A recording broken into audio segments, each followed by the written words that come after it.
inay gudaha magaalada Gaalkacyo ku kufsadeen gabar 16 sano jir ahayd. wariyaha VOA Garowe Nuux Muuse Birjeeb ayaa warbixintan soo diray. shantan dhalinyaro ee ku eedeysnaa kufsiga ayaa laga soo kala qabtay deegaano kala duwan ay u baxsadeen markii ay geysteen kufsiga.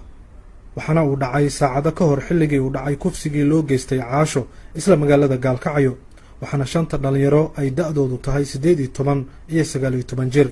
xirlaaliye ku-xigeenka Puntland Maxamed Xareed Faarax ayaa VOA u sheegay in xukunkan lagu fulin doono dhalinyaradan. kadib xafiiska xirlaalinta guud markii uu horgeeyay shanta eedeyntooda iyo dambiyada ay galeen, isla markaana maxkamadda uu ka hor cadeeyay in dambiyada kufsiga dhalinyarada da'da soo koraysa ay ka dhigteen wax iska caadi ah oo aysan u arkeen dambi, siiba magaalada Gaalkacyo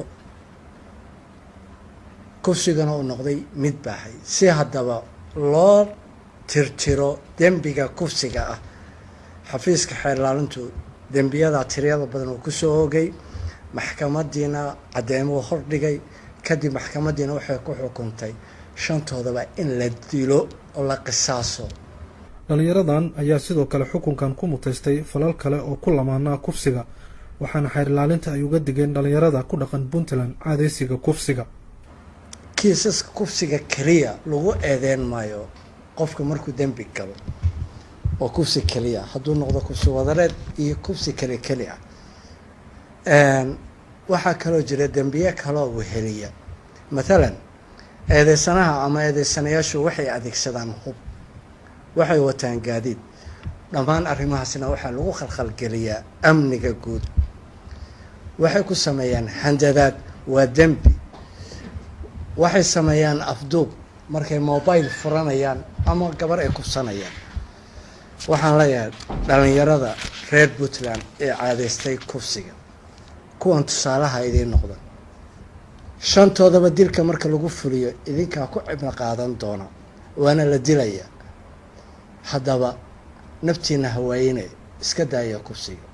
waalidka waxaan u sheegayaa inaysan ka daba iman caruurta geysta kufsiga. hadday ka daba yimaadaan ayaguna in dil toogashaa lagu xukumi doono. gabdhaha waxaan leeyahay guryaheena jooga oo wareegga iska daaya oo is ilaaliya.